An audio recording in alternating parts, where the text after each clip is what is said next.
Burnt so nuts. chill, like how they have it there. Like you go shopping in the like a day like tonight, and you go sit out there by the fire, and it's awesome. Yeah, yeah,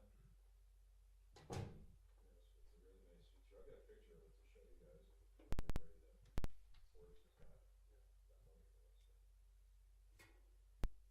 decide if that's what you want or if you want to open. Yeah, to me, open is more of a risk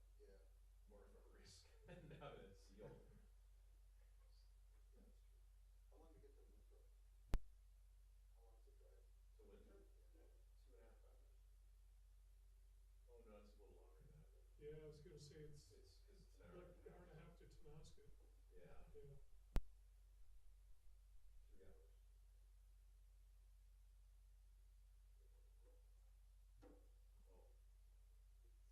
It's because it's an hour like and a an hour and a half half. to Tonasket. Yeah, Yeah. 3 hours.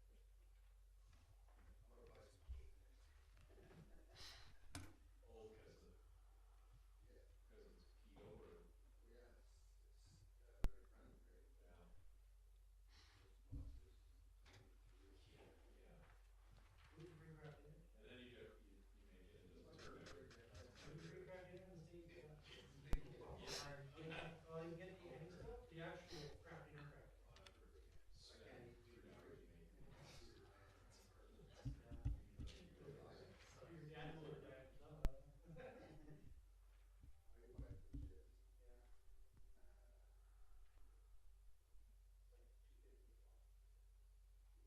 Are we live now? Jess, can you hear me?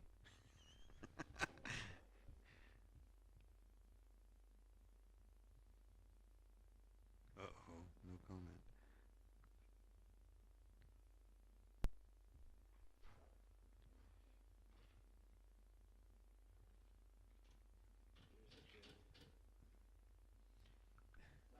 That's the one that has no battery anymore.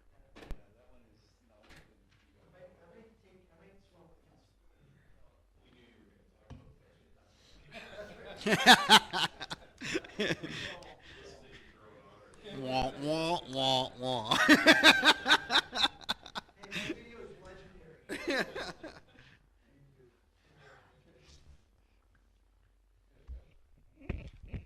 That works much better.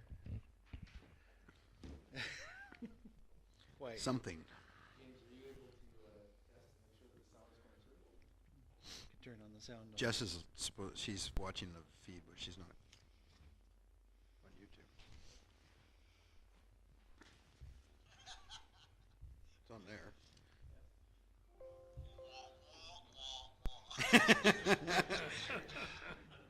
All right then. I just feel the love. Feel the love. Uh-huh.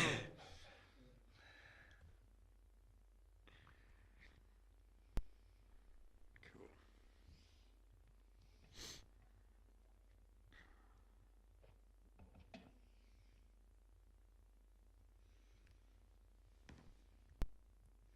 Okay. 3 minutes. Do we have very many people watching us yet? I have none active. That's funny. We have one. She's listening to me. I'm in trouble now.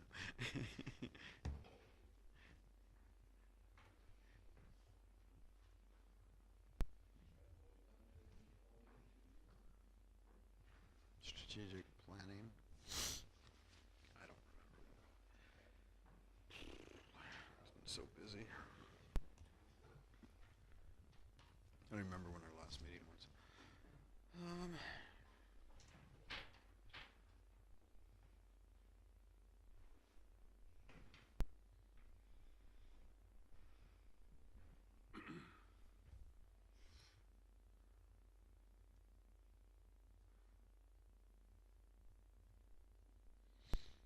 No, I just feel like I've been at the regional district every day.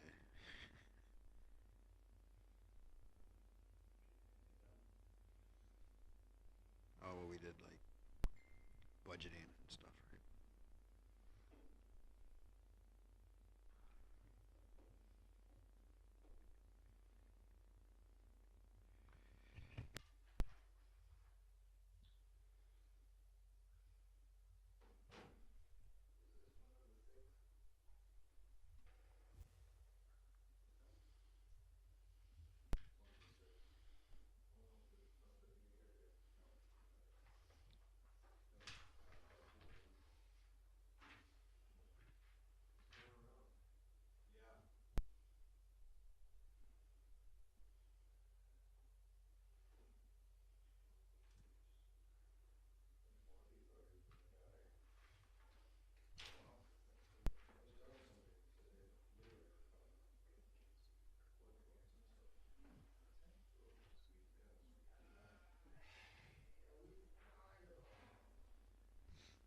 Okay, just about time, guys.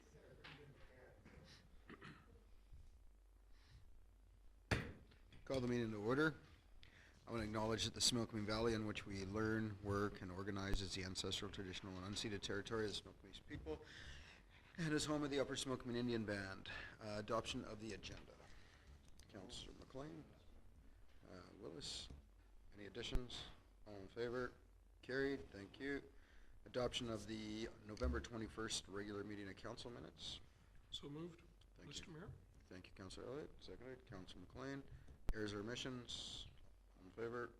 Carried, thank you. We have no petitions, which brings us down to 6.1. James, third quarter 2022 financial update. It's all yours. Thank you, Mr. Mayor. So I submit the third quarter financial update for the town of Princeton for as of September 30th, 2022. I'll mute that mic so that doesn't happen again.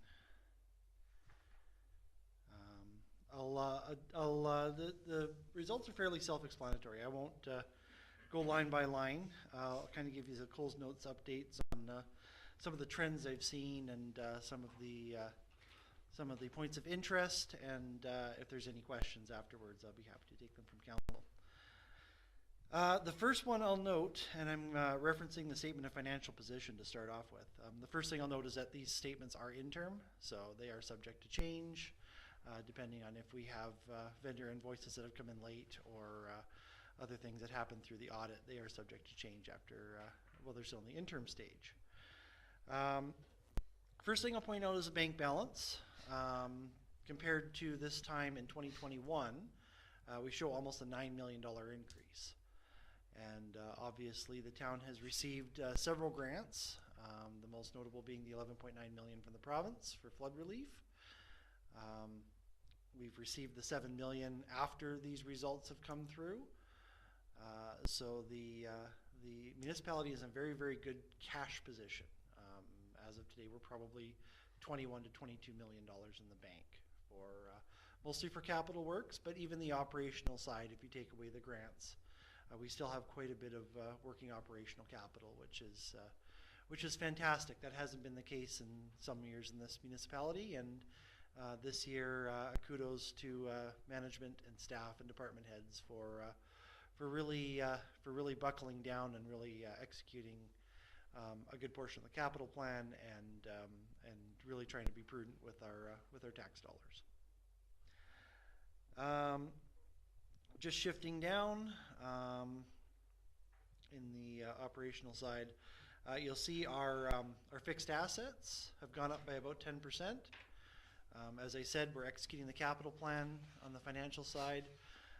We've increased our tangible capital assets from 21.5 to 23.6 million. So that's with amortization taken out. So we've added almost $4 million of capital assets, almost 20% of the historic cost base of the municipality, which is very significant. So works are getting done. Our construction in progress is 1.3 million. Last year at this time, 125,000. So there's a lot of stuff on the go right now. So we're executing the plan that council has laid out for us, and financially we're making sure that that work gets done. So the financials are showing that. Moving on to the liability side of things, a section on there for deferred revenue. Again, usually a pretty small amount. This time much bigger. Most of that is the 11.9, which is down to 6.9, and I'll explain how that works. So the municipality, while EMBC is figuring out flood grants, which you're still figuring out. You have to remember EMBC had quite a few operational challenges with the atmospheric river, and so they've ramped up 4 months behind of adjudicating all our flood-related financial claims. So the province has allowed us to draw temporarily from that 11.9 million and replace it with the EMBC funding that comes along the line. So there's a reason why that's not 11.9. It's a little bit lower at this point to reflect the amount that we're waiting for from EMBC. You'll see also under loans, we're starting to use the $7 million to start doing some works. Mostly reflects the booster station at Warren and Billiter. So that's on the capital works. That is, I think we've paid the third draw as of now of 3, and we still have the holdback pending final completion, but they're just waiting for the winter to clear, and that capital project should be ready to be moved over to completed fixed assets in Q2 of next year, so the spring. Scrolling down again, we have reserves. The reserves last year are 6.2. They remain at 6.2. Again, interim statements. The 8.5 is a reflection of past policies. The actual allocation for reserves will come up in front of council in January once we've completed the fiscal year and we know where the water and sewer reserves are winding up after all the operational spending is completed for those two funds. So that's the statement of financial position. I'll shift over to the statement of financial operations. Specifically, I'm looking at the 5-year comparison, but the variance analysis works just as well. Actually, I'll go over the variance analysis. It's probably a little bit more germane for a fiscal update. So taking a look, budget versus actual, our revenue numbers look very good. Our grants, 5.3 million. Previous years have been in the 1 to 2 million range. It just reflects the amount of work we have to do to recover the municipality. So whenever a grant is booked, it's booked as revenue in the year that we accomplish the capital project. And we continue to put the grant money to good use, and that's why we reflect that revenue in our books. Sales of services, again, up from last year, almost 100% of the budgeted amount, and we're not finished the year yet. So after 9 months, we've pretty much received all the sales of services we were expecting. The campground is at 100% of revenue. The fire department's 154% of revenue. The landfill is at 85% of revenue through 3/4 of the year. So the amount of revenue we expect from sales of services are doing rather well. So total income, you notice we're at 13.4 million. I did like to note for council, 4 years ago when they started, that number was at 6.1. So this council has overseen almost a doubling of the municipal budget. So it's been a lot of work in the last 4 years, and the financials show it that there's a lot of activity going on now, a lot of hard work on the ground. I'll shift over to the expenses so far. We've completed 11.7% of the capital plan. That's pretty par for the course. We have a very ambitious capital plan, and there's a lot of things that happen through the year that just don't end up being completed because we like to throw everything in the kitchen sink in there and then selectively choose what parts of the capital plan we execute through the year. That way we can be fairly nimble with what we choose depending on how late the spring happens, what our priorities lay in through the year, and so on and so forth. So not a reflection on, we'll never complete 100% of the capital plan, but 3.7 million after 3/4 is probably one of the largest capital plans we've executed in this municipality. Again, if you look at the 5-year comparison, 1.6 million in 2020, 947,000 in 2021, and then almost 4 million now. So, and we're not done the year yet. So we've definitely been very busy over this year with capital projects, which is to be expected. Overall in the variance analysis, spending is a little bit over what we'd expect. The total expenses are 83.1% of budget. Pretty much to be expected. We do slow down a little bit in the fourth quarter. The pool's not running.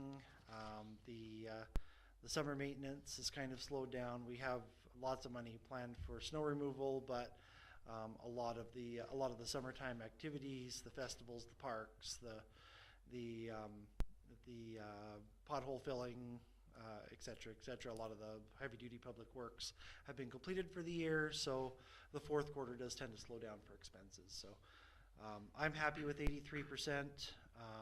Still $5.1 million of money to be put into reserve at the end of quarter three. That will be allocated again once we have the final numbers done for the end of the fiscal year. Then staff will present a report to council figuring out where those reserve amounts are allocated. So that's the interim financial report for the third quarter, and I'll be happy to take any questions from council, but staff does submit this update for information only.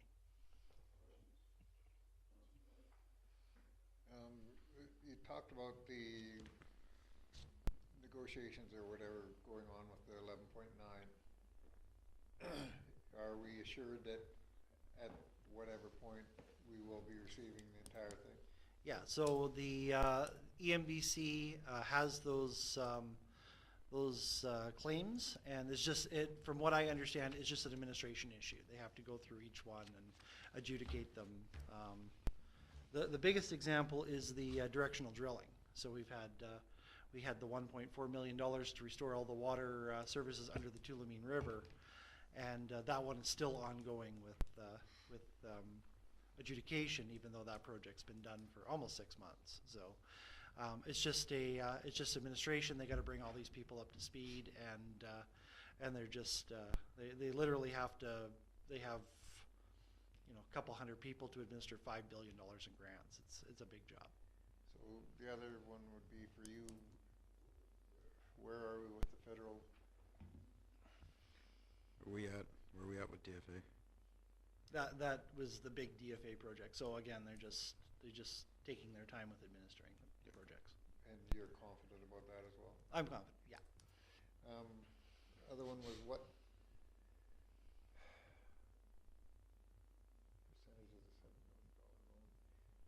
percentage of the $7 million loan do we anticipate is going to be needed for the jobs that it was supposed to do, with the thought in mind that a lot of money came from grants in terms of infrastructure being replaced as a result of flooding? The goal, I believe, is to put all $7 million into infrastructure projects. So the imminent ones are up front, and the $7 million infrastructure package turned out to be less than what we thought at $7 million. However, there are supplemental projects that are just in dire of need. An additional fifth well for the municipality, culverts and lift station we've been talking about upgrading because it's not up to code. Various other infrastructure upgrades to the water and sewer that we can put to good use. Okay, so what I'm interpreting is you're saying that is 12 plus 7, 19 million would be putting into infrastructure. Sort of. Yeah. So some of it is replacement of stuff that wasn't on that list. Like all the water crossings wasn't originally on the list. So that money that we got from the province and the federal government will pay for that stuff.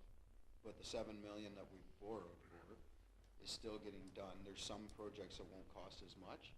There's other projects that we're on phase 2 and 3 of that project that we can hopefully accomplish now, depending on the cost of product as it goes forward. Yeah, and there's $7 million in the original infrastructure borrowing.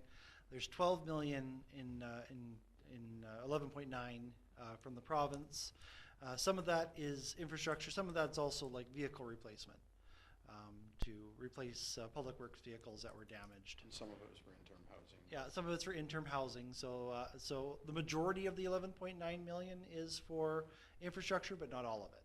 But the other flip side of that is that EMBC, through their DFA program, Disaster Financial Assistance, there's probably $4 to $5 million of spending in that as well. So when you add it all up, it's well over $20 million. And we still have to pay a percentage of the DFA funding. You can understand my thought was that we borrowed 7 million to do infrastructure, then along came the flood, damaged a bunch of stuff that we probably were gonna do anyway, and so I would have thought that we wouldn't have needed the whole 7 million, but we're gonna spend what isn't spent by increasing the infrastructure that we're doing. Is that what I'm getting? That would be correct. Yeah. Okay. Maybe Jim could comment on this. As far as I'm concerned, when you go down the Hope Princeton Highway or the Merritt Highway or whatever, with the damage that was done to our highways, our paving and all that, correct me if I'm wrong, Jim, but in my mind, a lot of damage was also done with flooding within our community in terms of damage to road paving and roads and that sort of thing. Am I reading that correctly? Yeah, that's correct, Councillor McLean. So the majority of the damage was isolated to the Lime Street area, the old section of the downtown core. So from essentially the old cabins all the way to basically Halliford Street was affected by the flood area. I believe that True Consulting's working on a multi-phase program to restore the sidewalks, the asphalt, any curbing, that kind of thing, over the next up to 5 years. So I believe that there's a plan in place that's going to be sort of bitten away little by little. I guess the unknown at this point is what's going to be happening with the old splash park. At this point, it's been decommissioned. What its future is going to look like, I don't know. But with that being said, yes, there's always erosion and that kind of thing over multiple years. We'll probably see it in the next couple of years. It's gonna kind of manifest here very slowly. So there's the immediate damage, and then there's going to be our long-term damage also. It just seemed as if, besides the flooded area down in that area, there was a lot of water going everywhere throughout the community, and just it may not have had anywhere near the same effect. But I think for us, we need to keep in mind coming up to budget that I think we're going to have some responsibilities in terms of that damage to paving and that sort of thing. Oh, absolutely, and I think that we've pretty much covered that off the next, like I say, 3 to 5 years. You'll start seeing some substantial, replacement of a lot of our roads and infrastructure, our water. The sewer is actually in really good shape in most cases throughout the system. Kudos to the old engineers back in the day. However, the water system is starting to show its age, and that's something that we're, contending with every day. However, that once we start doing the street work, we'll start addressing those issues then. And we should have a better idea soon too, because we got Absolutely. that 50,000 for that other scoping job. Yeah. So. I think the other thing to consider too, Councillor McLean, is we also our storm systems. They really took a real punishment during the high water events, the atmospheric river events, and we're slowly starting to see the severity of it now. So that will also be included in any money spent in the future. Yeah, I just noticed in the surveys that we got back that every so often it was my road, pavement, road kind of thing. So it's definitely something that the people we represent are interested in seeing being looked after. Thank you. Any other questions for James? Nope. With that, I'll ask for a motion to receive this. Councillor McLean, Willis, all in favor? Carried, thank you. We will go to 6.2, 82 and 88 Fenchurch Avenue temporary permit application. Mark? Thank you. We've got a temporary permit application for a, what's currently a single-family home next to Vermilion Court. Community Services, of course, lost their office space during the flooding, and this house, they have an opportunity to convert it to office space to suit their needs going forward. So they've applied for a temporary permit as their currently zoned RM2 multifamily, and of course civic use is not permitted in RM2. How long is a temporary use permit for? 3 years. So it's for 3 years, okay. And this is, yeah, this is actually a pretty good project. Does anybody have any questions? So moved. Sorry, George. I think this is a stopgap for them to get started. It was discussed whether rezoning made sense at this time, and it was, you have future plans, and we said, temporary permit will get you going for now, and then we can address things as they come. Councillor Elliott was making a motion. Somebody want to second it? Yeah. Yeah. I guess I That's okay. just would have to comment in this housing crisis process that we're turning a house in living quarters into office space. That is correct. Yeah, they are working out of their home for the most part, which has been a real struggle for them as well. And they do have long-term plans for future development of, I think there's 3 lots or 4 lots, with the one behind the restaurants. So Councillor Elliott moved it, seconded by Councillor McLean. Any last questions? All in favor? Carried.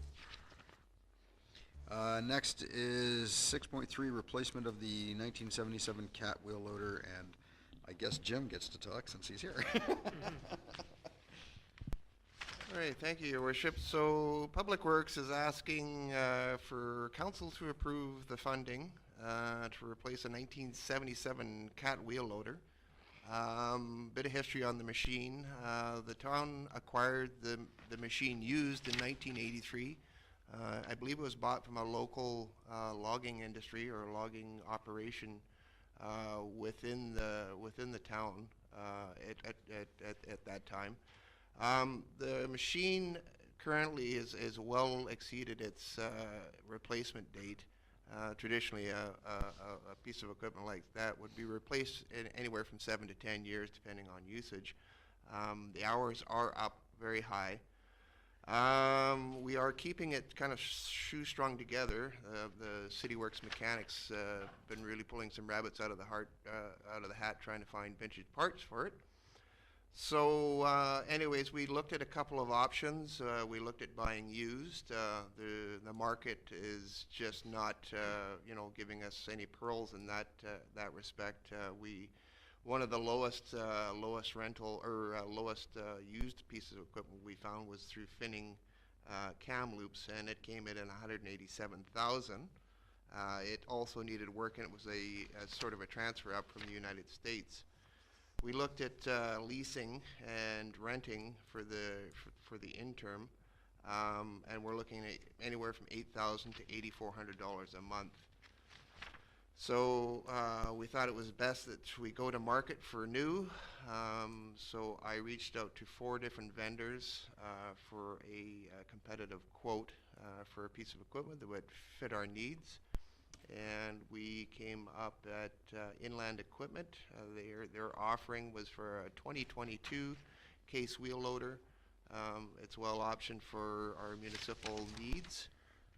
We also had a competitive bid from Finning Kamloops, John Deere Kamloops, a company called Brandt, and we also looked at some Asian equipment through different vendors, and they also offered up their equipment. The Asian example, there were some extras that we would have had to have bought on top of the original purchase. It was actually the lowest bid in the bidding process. So we felt that we'd go in the middle at Inland Equipment and look at their offering seriously. And CAT Equipment came up at the high side at $322,000. John Deere came in at $305,000. These are all pre-tax dollars.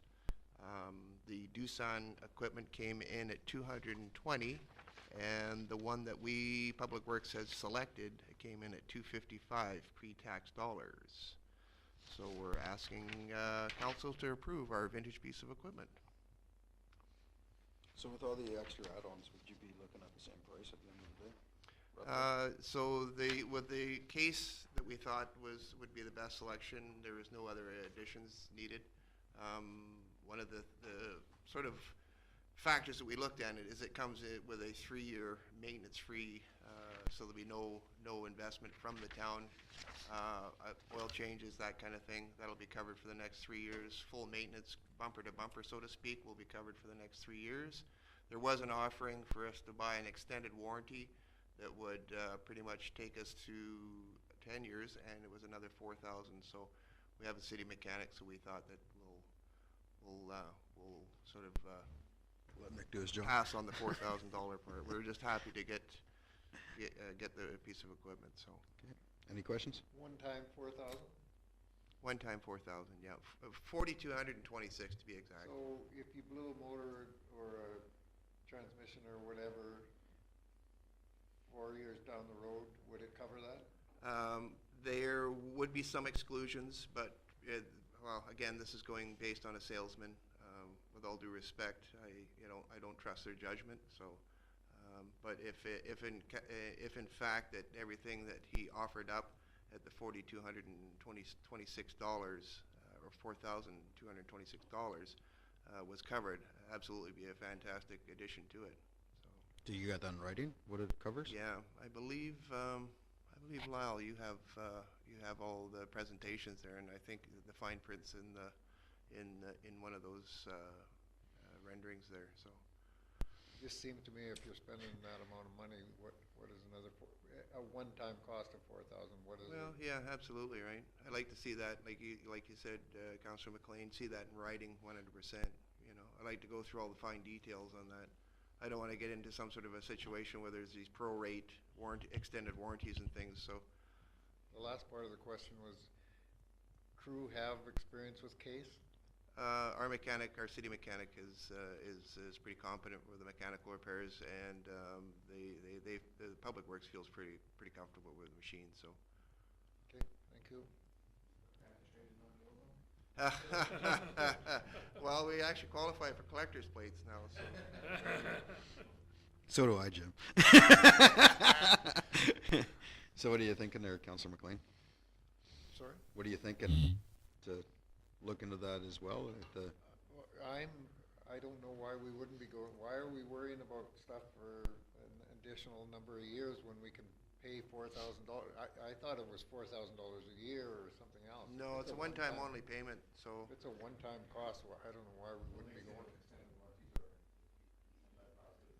Well, that's the thing. I really didn't read much into it, so I should maybe revisit that again and get a concrete answer from these folks to make sure it is what they say it is. Well, could We can could add we it. then make a motion that I would make a motion then that we purchase a case with the warranty if staff finds out that it's worthwhile. Yep. Yeah, at the discretion of staff. I would second that. Do you need to rewrite that, Lyle?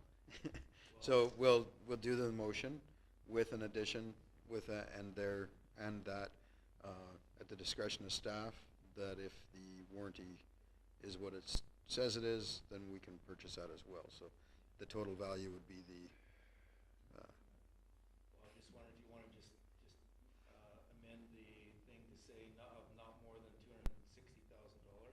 yeah, we can do that. And we'll, staff will look into Perfect. all the options. Perfect. Yeah, we can just do it that way. I would so move. Okay. Okay, so we're just gonna change the motion, so it's just, up to $260,000 plus tax. That would be, no. It'd be 258. Yeah. So, can we have that last thing you just gave us audited? Yeah. We're all doing math here, and you're the only one out.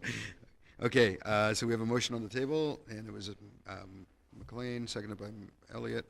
Any further questions or comments? All in favor? Carried. Council reports. Councilor Willis, you were asking, so you're on the spot.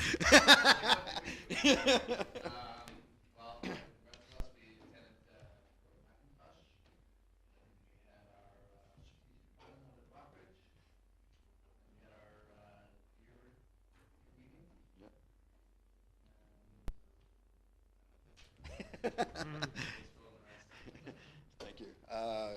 Councilor Elliott. Okay, I'll fill in a little bit of the rest. November 26th, I participated in the Light Up celebration with Mayor Coyne and Councillor Willis. We got involved and helped judge the gingerbread house contest. I thought it was going to include some tasting, but that was not part of the deal. And on December 1st and 2nd, I helped the Princeton Museum interview candidates for a job there, the museum assistant position. And I was surprised the quality of some of the candidates that came through the door. Not an easy decision, to be honest with you. I was quite surprised. And that's all I have to report. Thank you. Councilor McLean? Just attended the meetings Councillor Willis referred to. I just had a comment in terms of, from my point of view, the worthwhileness of both those procedures in terms of being able to refresh ourselves with from people that both persons directing goings on were traveled all the way around BC and Canada, teaching municipalities how to operate and procedure and whatnot. I just found that, for the length of time I've been in it, I always enjoyed going to those. You could ask questions about how you were doing things, whether you were on the right track with the way you were going about things. And I found that we got a lot of feedback, and positive feedback, in terms of the fact that we've gone through a number of unfortunate incidents in our community, and we, according to them, have handled it the way it should have been handled. And anyway, it was refreshing and reassuring that, hey, we're on the right track. We may not be perfect, but at least we're on the right track. And so I found them very worthwhile, both of them. Thank you. Thank you. No, I agree. There were some really good points there, and the one with Gordon McIntosh, I made a lot of notes on things that we could be looking at in the future, but both those things, if nothing else, it said what you just said. It reminded us that we were on the right track, and that we're not out of step, and in some cases we're way ahead of a lot of communities even bigger than us, and that was reassuring that, despite everything, we're headed down a positive road, and as long as we kind of keep focus of that, I think we'll be in a good place when we're all done. So, other than the things that you guys have already mentioned, I attended I think it was on the 23rd, I attended the SBPS meeting in Karameas, where I was elected the chair. And then on the 28th, we had our first SILGA executive meeting since the election, just kind of getting our feet under ourselves. We've got a lot of new members on the board, so trying to get going and then still keep the convention on track for this year. So yeah, I think that's pretty much it. So with that, we'll move on to the next thing, which is correspondence received and file. We have 4 letters that are for receive and file. Councilor McLean. I would so move accepting, but I wanted to comment on one if it was, Yeah, for sure. So, it's just that do you need a seconder? yeah. Sure. Councillor Elliott, okay, now you can speak. What is brought up in one of the letters from Don Johnson is questioning she's got, in my mind, some really valid points about our history of flooding in our community, going back year after year after year of incidents. And although all of her suggestions may be not viable or whatever, it opens a door in my mind that at some point in time we are going to have to come to grips with this in whatever method or means or whatever is responsible. And I can refer back to previous history in where we had what council felt was a direct threat to the municipality as a result of potential flooding. And it took everything we could until we threatened that we were going to go in there anyway, that they finally came to the grips and did something about it. And I know we have a big report coming in, and I yield to that and all that sort of thing, but I'm telling you, in my mind, these people are coming and doing reports on us and everything else, or they're administering us from other places. They don't live here. We can sit there with our history and show them year after year after year of flooding and damage to our community. At some point in time, we need to stand up and take that stand and demand that something pretty substantial needs to be done in order to improve the situation that we have for the long term, not just for a year or two ahead of thing. Anyway, that would be my reference to that letter. Thank you. Any other comments? All in favor? Carried. Thank you.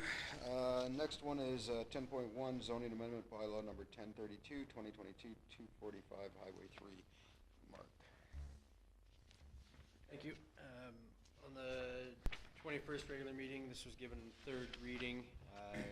Since that time, Modi has given approval for the project with two stipulations, one being no direct access to the gas station development from Highway 3, and second, storm drainage requirements, also isolating that from the highway. Other than that, the application has remained the same. And just to be clear, this is a zoning amendment. It is not an approval of any development on this site at this time. Correct. This is approving the change from C2 zoning and those permitted uses to CS zoning and those permitted uses. And in the OCP, this will bring it into alignment with the OCP that is currently in place. Correct. Thank you. Any other questions? Motion? Thank you, Councillor Willis. Seconder? Councillor McLean. All in favor? Carried. This takes us to 10.2 official community plan zoning redesignation for 309 and 311 Culbertson Way. Mark. Thank you. This one, this is an official community plan and zoning amendment for the purpose of potential multifamily development at 309 and 311 Culbertson Way. This came to council for first reading, and then it was asked that referrals went out after first and given some time for feedback. We've had nothing negative in referrals, normal utilities, stating their requirements, and we'll learn more as the development goes. Nothing negative has come back to this point, so we're looking for second reading, and then following second, it would go to a public hearing, which we're looking for the first regular meeting in January. Okay. I do just want to make a comment that we have been working with the Upper Similkameen Indian Band on their archaeology department for this, and they've been working with us, not to try to fast track this process in that department, because it can take a long time otherwise. So, any questions or comments? Motion from someone? So moved, Mr. Mayor. Okay, Councillor Elliott is making the recommended motion. Seconder? Councillor McLean is seconding. Any last question? Just one thought. Is there a, if everything goes through as planned with our normal amount of procedure and all that, is there a hopeful date that they plan to put a shovel in the ground, or? Not that I'm aware of. I know they're ambitious, and you know, we're still at the concept phase of a large multifamily development. So their architectural crew is going to have a lot of work ahead of them to make sure the plan works. It is right adjacent to the river and next to the riparian area there as well. So working on that footprint, underground parking, and so on and so on. So. I guess I just would have hoped that. No, and there's no, the reason the band is helping us is because the Provincial Archaeological Department is so far behind that if we don't try to get this fast tracked, it could take multiple years. So we're trying to get that sped up to, you know, I guess this year coming up. Just that I would have hoped that all the procedure could be accomplished by the time spring came and they could get going. I think our side could be that way. I don't know if the provincial side will, unfortunately. So, I'll call the question. All in favor? Carried. Thank you. 10.3, 2023 Revenue Anticipation Bylaw. James? Thank you, Mr. Mayor. So I submit to council the Town of Princeton Revenue Anticipation Bylaw number 1034, 2022. It's an annual housekeeping item. Every year we have to update the revenue anticipation bylaw with the amount of tax collected from the previous year. We're eligible, if necessary, to borrow up to 75% of previous tax year for operating funds. Should we get there, our cash flow situation should be okay this year. We have the utility bills that will be sent out in February, and then the taxes come in shortly after that. So it's probably unnecessary, but it's the preferred method from the province should we have any emergency situations that require extra operational spending, that we use a method like this. So I submit the bylaw for first and second, third readings. Thank you. Questions? Thank you. Councillor Willis, seconder. Councillor McLean. Any last questions? All in favor? Carried. Thank you. Brings us down to adjournment. Motion to adjourn. Councillor McLean. Councillor Willis. All in favor? Anyone opposed to that?